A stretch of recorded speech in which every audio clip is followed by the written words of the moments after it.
ومعنا الاستاذ علي استاذ اللغه الانجليزيه والاستاذ الطيب ان شاء الله. استاذ علي السلام عليكم وشهر كريم. سلام، كل عام وانت بخير. وانت بخير وصحه وسلامه، اخبارك ان شاء الله طيب؟ كيف استقبلتوا رمضان؟ والله استغرب لنا بكل رحب وسعه. ايوه وان شاء الله يكون شهر كريم. هنيئا لكم بالمغفره ان شاء الله. ان شاء الله. استاذ علي، ككونك استاذ، كيف استقبلتوا رمضان في هذا الوضع في سنه 2024 والغلاء الفاحش والامور يعني لا يرضاها على الله ولا رسوله؟ صراحه الوضع يعني في اليمن وضع مزري جدا، ولكن الحمد لله بفضل فاعلين الخير ويعني والمتربين والدعم تحسن الوضع قليل، واعتقد ان الوضع رايح الى الهاويه. يعني انتم المدرسين كانت رواتبكم ما شاء الله في القديم، راتبنا زمان الان راتبكم ما يعادل كم؟ 150 ريال سعودي؟ كان يعادل 1500 ريال سعودي، يعني ما يعادل نص كيس رز وخطبه سكر. نعم. لا حول ولا قوه الا بالله. هذه رساله احد المعلمين اللغه الانجليزيه الذي خدم 25 او 30 سنه، نعم. يقول لك راتبه ما يجيب حتى قطمه سكر وقطمه رز، نعم. اللي هو خدم 25 سنه. ماذا تبقي لك كحكومه نتمنى من الله ان تزدهر البلاد وان ترجع الى ما كان قبل، وان شاء الله ربنا ان شاء الله يطور هذه البلاد ان شاء الله ويبعد عنا كل شر ان شاء الله، وباذن الله تتحسن الامور، كل شيء بيد الله ان شاء الله. ان شاء الله يا رب الله يرجع لنا كما كنا وافضل ب1000 مره، وان شاء الله تصل رواتبكم حتى ترضون بما اعطاكم الله والوطن. جزاك الله خير. جزاك الله خير.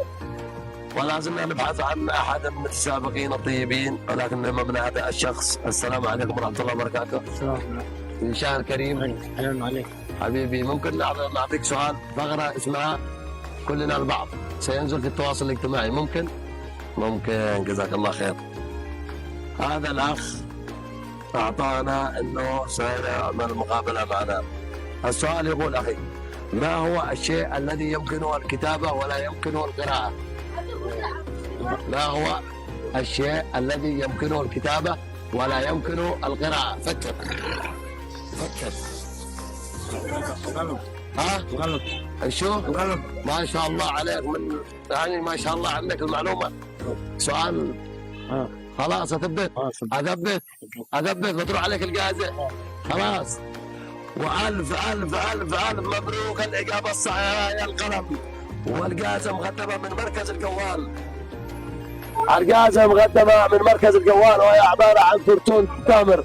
ألف ألف ألف ألف مبروك، وربح معنا كرتون تمر. هذا هو كرتون التمر مقدم من مركز الجوال.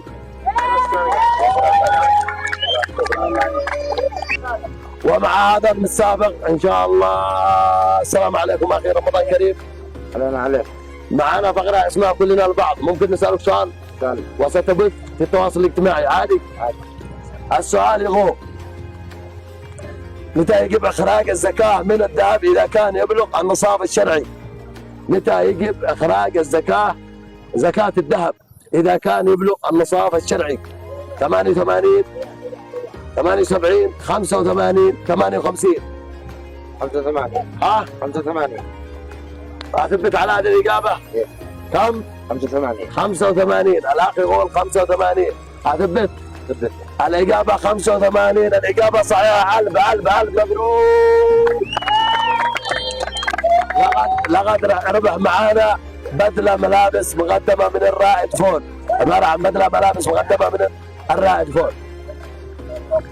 الجائزة هذه عبارة عن بدلة ملابس مقدمة من الرائد فون، وهذه الأحذية. ألف ألف ألف ألف مبروك. تفضل أخي.